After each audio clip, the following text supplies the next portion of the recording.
Welcome to wild. నేను మీ జాకిర్ హుసేన్. ప్రస్తుతం మనతోటి సీనియర్ జర్నలిస్ట్ జగదేవ్ గారు ఉన్నారు. వెల్కమ్ చెప్పేద్దాం. హాయ్ సార్, నమస్తే. నమస్తే జకీర్. కేసీఆర్ గారు అట్లని ఇప్పుడు కాళేశ్వర కమిషన్ ఇద్దరి విచారణలో 50 నిమిషాల పాటు విచారణ జరిగినట్టు తెలుస్తుంది సార్. అసలు ఏం జరిగి ఉంటుంది అంటారు? ఈ కాళేశ్వరం వివాదం చూస్తే ప్రభుత్వం తరపున మాట్లాడితే ప్రభుత్వం వైపు కరెక్ట్ అనిపిస్తుంది, బారాస వైపు మాట్లాడితే బారాసోది కరెక్ట్ ఏమో అనిపిస్తుంది. ఎందుకంటే కాళేశ్వరం చాలా పెద్ద మేజర్ ప్రాజెక్టు, అంటే నిజంగా జాతీయ హోదా కల్పించాల్సిన ప్రాజెక్ట్ అది. దానికోసం ప్రయత్నిస్తున్నట్టున్నారు. మేబీ జాతీయ హోదా అయింది, నాకు గుర్తులేదు. కానీ అయితే ఇక్కడ కాళేశ్వరం అనేది ఎంత పెద్ద ఇరిగేషన్, డ్రిప్ ఇరిగేషన్ ప్రాజెక్టు, అదొకసారి మనం వీడియోస్ చూస్తేనే అబ్బురపడేలా ఉంటుంది. రియల్గా చూస్తే మనం ఆశ్చర్యపోతాం. నిజంగా అన్ని వేల కోట్ల వర్తే, ఒప్పుకుంటాను. కాకపోతే సుమారుగా 50,000 కోట్లు 60,000 కోట్లు అవ్వాల్సింది 94,000 కోట్లు అయిందని ఇప్పుడు లెక్కల ప్రకారం చెప్తున్నారు. కానీ అది 1,00,000 కోట్లు అంటున్నారు. అయితే ఎంత పెద్ద కార్యాన్ని తలకెత్తుకున్నాక ఖచ్చితంగా చిన్న చితక అవకతవకలు, డిస్ప్యూట్స్, దానిలో జరిగే చిన్న చిన్న భేదాభిప్రాయాలతో కూడిన అవినీతి, అవకతవకలు సహజం ఉంటాయి. ఎందుకంటే ఎవరో ఒక పెద్ద ఆయన చెప్పినట్టు ఎంత వ్యాపారమైనా కూడా అది కనీసం 5% అయినా మోసం లేదా అవినీతి లేకపోతే అది వ్యాపారమే కాదట. దాన్నే మనం ప్రస్తుత సమాజంలో ఆ 5%నే 10%ను ఒకవేళ ఉన్నా ఆడు జెన్యూన్ రా బిజినెస్లో అని అంటాం. ఆ 10% మర్చిపోయి కూడా మిగతా 90% ఎలివేట్ అవుతుంది కాబట్టి. సో ఇట్లాంటి పెద్ద పెద్ద ప్రాజెక్టులు జరిగినప్పుడు జరుగుతాయి. అది ప్రభుత్వం దృష్టికి రావచ్చు, ప్రభుత్వం దృష్టిలో ప్రభుత్వం సంబంధించిన ప్రజాప్రతినిధుల హ్యాండ్ అందులో ఉండుండొచ్చు, లేదా అధికారులు కూడా గడ్డి తినుండొచ్చు. Maybe there is a chance, నేను చెప్పేది. సో ఇప్పుడు కాంగ్రెస్ ప్రభుత్వం దాని మీద జస్టిస్ ఘోష్ గారి కమిషన్ వేసిన తర్వాత ఒక్కొక్కరుగా వెళ్తున్నారు అధికారులు, ఇంజనీర్లు. ఎందుకు కాళేశ్వరం, మేడిగడ్డ, ఎందుకు ఈ వ్యవహారం అంతా వచ్చింది అంటే మేడిగడ్డ దగ్గర పిల్లరు ఏదో కుంగింది, కొద్దిగా డ్యామేజ్ అయింది. అయినప్పుడు ఇంత పెద్ద ప్రాజెక్టుకి ఆ మాత్రం అవదా, పెద్ద ఇది అవదా అనేలాగా మాట్లాడకూడదు ఎప్పుడు కూడా. మేబీ అలాగ మాట్లాడడం వల్ల తప్పు, లేదంటే దానికే ఉంది, దానికి ఇంకో 100 కోట్లు పెడితే ఆ ప్యాచీ వర్క్స్ అయిపోతాయి కదా అని అన్నారు వీళ్ళు. ఏది గత ప్రభుత్వం వాళ్ళు. అది ప్రస్తుత ప్రభుత్వం వాళ్ళకి ఆ జవాబు చెప్పే విధానం నచ్చలేదో, లేదా రాజకీయ దుమారమో తెలియదు. కానీ మొత్తానికి జస్టిస్ పిసి ఘోష్ గారి కమిషన్ నడుస్తుంది. అందరూ ఇన్వెస్టిగేషన్లో ఎదుర్కొంటున్నారు. నిన్న మన మాజీ ఆర్థిక మంత్రిగా ఉన్న వ్యక్తి, ప్రస్తుత ఎంపీ, మల్కాజ్గిరి ఎంపీ అనుకుంటా, ఈటెల గారు కూడా ఒకప్పుడు భారసాలు ఉన్నప్పుడు ఆయన వచ్చారు విచారణకి. తరువాత మాజీ నీటిపారుదల శాఖ మంత్రి మన హరీష్ రావు గారు కూడా వెళ్ళారు. హరీష్ రావు గారు క్లియర్గా ఎక్స్ప్లెయిన్ చేశారు దానికి సంబంధించిన ప్రూఫ్స్. అప్పుడు మంత్రివర్గ ఉపసంఘంలో ఎవరెవరు ఉన్నారు, ఆ ఎవరెవరికి ఏవేవి ఆర్డర్స్ పాస్ చేశారు, ఉపసంఘం ఏ నిర్ణయాలు తీసుకుంది, అది ఇంజనీర్లకి ఏమని ఎక్స్ప్లెయిన్ చేసింది, ఫైనల్గా ఇంజనీర్లు ఎందుకు ఆ నిర్ణయం తీసుకున్నారు, ప్రతిదీ జీవోతో సహా కాపీలతో సహా ఆయన చూపించాడు కూడా. అంటే ఆయన చెప్పేది ఏంటంటే మా వైపు నుంచి ఏమి జరగలేదు, ఎక్కడ జరిగింది మీరు కావాలంటే విచారణ జరిపించుకోండి, మీరు దేనికైనా సిద్ధమనేలాగే ఉన్నారు.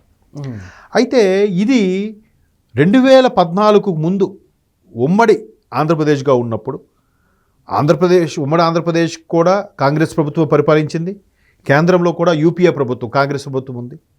మహారాష్ట్ర కూడా కాంగ్రెస్ ఉన్నప్పుడు కూడా వీళ్ళు అప్పుడు ఈ ప్రయత్నాలు చేయకుండా ఈ ఏదైతే మహారాష్ట్ర నుంచి వచ్చే నీటి వనరులను కాపాడుకునే విధంగా, ఎస్పెషలీ హైదరాబాద్కి నీటి ఎద్దడి తగ్గించే విధంగా ప్లాన్ చేశారో, ఆ ప్లాన్లో భాగంగా కాంగ్రెస్ వాళ్ళు అంతగా సఫలీకృతం అవ్వలేదు. మేము వచ్చాకే జరిగింది.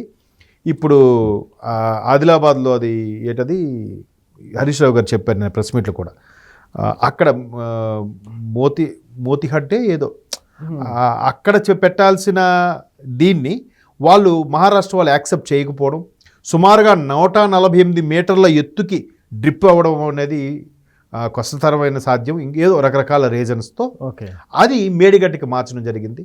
ఒక మేడిగడ్డతో పాటు అన్నారం, తర్వాత సుందిల్ల సంథింగ్, ఈ మొత్తం అన్నిటికీ కూడా అంటే 3 రిజర్వాయర్లు, దగ్గర 9 సబ్స్టేషన్లు, 16 దాన్ని ఏమంటారు మొత్తం అవి, తర్వాత దగ్గర ఒక 100-200 కాలువలు, వీటన్నిటికీ కూడా వాటర్ని సప్లై చేసి తెలంగాణ యొక్క దాహార్తిని తీర్చే విధంగా, పైగా ఎంత వరస్ట్ సిచ్యువేషన్లో కూడా సంవత్సరానికి 2 పంటలు పండేలాగా ఈ కాళేశ్వరం ప్రాజెక్ట్ అనేది మేజర్ పాత్ర పోషించింది.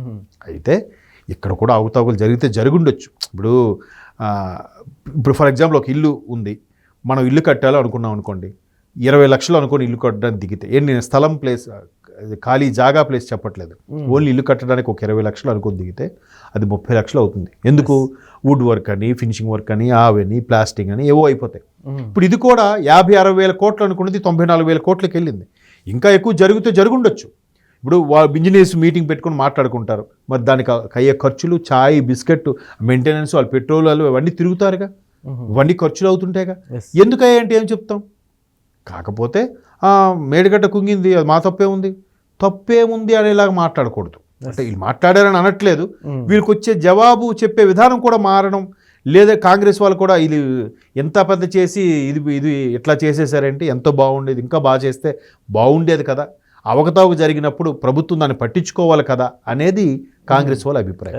ఇప్పుడు అక్కడ గత ప్రభుత్వం వాళ్ళు కూడా ఎలా మాట్లాడారు? ఇప్పుడు కేసీఆర్ గారే, ఏమయ్యా రాహుల్, అది మొత్తం ఆస్తి అంతా ఇచ్చామంటావా, 5,000 ఇస్తే సరిపోదా, ఎట్లా మాట్లాడాడు ఆయన మీడియా వాళ్ళతో మాట్లాడడం కూడా. అంటే అలా మాట్లాడడం ఏంటి? పైగా కేసీఆర్ గారి కుటుంబానికి ఉండే ఇబ్బందికర పరిస్థితులు ఏంటంటే, కుటుంబపరమైన పార్టీ, కుటుంబపరమైన రాజకీయాలు చేస్తారని ఒక మచ్చ అయితే ఉంది. సో దాన్ని వీళ్ళు ప్రభుత్వం వాళ్ళు అడ్వాంటేజ్గా తీసుకొని కూడా ఆ కమిషన్ వేయడం, ఆ కమిషన్కి వీరెళ్ళి చెప్పడం, కొన్ని నిర్ణయాలు మంత్రివర్గ ఉపసంఘంతో పాటు జరిగిన నిర్ణయాలే ఇంజనీర్స్ కూడా సమైక్య మొత్తం కూర్చొని మాట్లాడి చేయాలి. కొన్ని ఇంజనీర్సే తీసుకున్నా అని చెప్పి వీళ్ళు అంటున్నారు, ఇంజనీర్స్ అంటున్నారు పై వాళ్ళ ప్రెజర్స్ వల్ల మేము అలా చేసామని వాళ్ళు అంటున్నారు. ఎవరి మాట నమ్మాలి?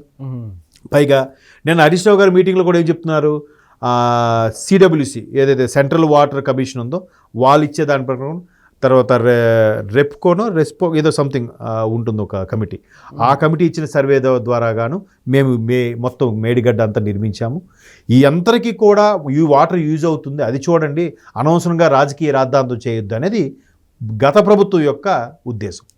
బట్ వీళ్ళేంటి, మీరు చెప్పే విధానం బాగుంది కానీ ఎంత చేశారు, దాన్ని ఎందుకు అక్కడ పగుళ్ళు వచ్చింది, అది కుంగిపోయిందంటే ఎంత ప్రమాదకరం, దానివల్ల ఎంత ఇంపాక్ట్ పడుతుంది, దీంట్లో ఎవరెవరు అవకతవకలు చేశారు, ఈ యాంగిల్లో వీళ్ళు తీస్తున్నారు. అంటే ఎంత జనరల్గా ఇక్కడ జరిగింది ఏంటంటే అండి, వీళ్ళు చెప్పే జవాబుదారీతనం విషయంలో కానీ లేదా రాజకీయపరమైన దుమారు రేగడంలో కానీ కొన్ని ఉన్నాయి ఇబ్బందికర పరిస్థితులు. ఇప్పుడు గతంలో కేటీఆర్ గారు కూడా ఆ కారు రేసుకు సంబంధించి 55 కోట్లు ఎంతో అవినీతి జరిగిందన్నారు. ఆయన అది అసలు అవినీతే కాదు, నేనేం తెలియలేదు, ఆ రేసుకు సంబంధించి యూటిలైజ్ చేశాను అంటున్నాడు. వీళ్ళేమంటున్నారు, ఒక శాఖ సంబంధించి ఇంకో శాఖ తరలించారు, ఒక మంత్రివర్గం నిర్ణయం లేకుండా తరలించారు కాబట్టి అది అవినీతి అని అంటున్నారు. ఓకే, ఈయన నేను సింగిల్ ఎన్పీ తినలేదు, అవినీతి కాదని ఈయన అంటున్నాడు. ఒక రకంగా రాజకీయ పరంగా దుమారమే, కానీ ఒక క్లారిటీ ఉండాలి, మీరు ఎందుకు అక్కడ కుంగింది, అప్పుడు అలాంటప్పుడు కుంగినప్పుడు అంటే కట్టి ఎన్నో ఏళ్ళు అవ్వలేదుగా, అప్పుడే కుంగడం ఏంటి, వాటి మీద చర్యలు తీసుకోవాలిగా, దాని మీద ఇప్పుడు ఆ క్వాలిటీ అండ్ మెయింటెనెన్స్ టీం ఒకటి ఉంటుంది, వాళ్ళు చూసుకోవాలిగా, వాళ్ళు చూసుకునేలా చేయాల్సిన బాధ్యత కూడా ప్రభుత్వం మీద ఉందిగా, అది కాంగ్రెస్ వాళ్ళ అభిప్రాయం. ఎవరిదంటే ఏం చెప్తాం. సో ఇవన్నిటి మీద కూడా ఇప్పుడు కేసీఆర్ గారు ఇవాళ ఎంటర్ అవుతున్నారు కాబట్టి ఆయన తెలంగాణ నైసర్గిక స్వరూపం మీద కానీ ఇక్కడ ఉండే వాటర్ పరిస్థితులు కానీ మీద మంచి అవగాహన ఉంది, మంచి గ్రిప్ ఉంది. ఎందుకంటే ఆయనకి ప్రొఫెసర్ జయశంకర్ గారికి మహానుభావుడు, ఆయన తర్వాత వీళ్ళందరూ ఎవరెవరి మీద ఇంతకుముందు ఒక ఇంజనీర్ కూడా ఉండేవారు, ఆయన చనిపోయారు, వాళ్ళందరూ కూడా చెప్పేది ఏంటంటే ఆంధ్రప్రదేశ్ తెలంగాణ విడిపోతే ఏదైతే నీటి సమస్యలు వస్తాయంటున్నారో సమస్యలు ఏం రావు, దీన్ని ఇలా విధంగా కట్టుకొని ఈ విధంగా మనం మార్చుకుంటే ఖచ్చితంగా మన సమస్యలు తీరుతాయి, అటు దిగువనున్న ఆంధ్రప్రదేశ్ సమస్యలు కూడా తీరుతాయని చెప్పారు. దాని తగ్గట్టు క్యాలిక్యులేషన్ అంతా ఇండియా ఉన్నాయి. ఓకే, బట్ చూద్దాం ఇవాళ ఏం చెప్పారనేది బయటకు వచ్చి ప్రెస్ మీట్ ద్వారా చెప్తే తెలుస్తుంది. తర్వాత వాళ్ళు సిటీ ఏదైతే ఉన్నారో ఘోష్ వాళ్ళ టీం కమిషన్ వాళ్ళు కూడా కొన్ని విషయాలు షేర్ చేస్తే మనకు తెలుస్తాయి. బట్ బయటకు వచ్చి కేసీఆర్ గారు లోపల ఏం అడిగారు, ఆయనతో పాటు ఇంకో 9 మందిని కూడా అలౌ చేశారు, పద్మరావు గారు కానీ మధుసూదన్ రాచారు కానీ వీళ్ళందరినీ అలౌ చేశారు కాబట్టి ఏం చెప్పారు ఏంటంటే ఒక క్లారిటీ వస్తుంది.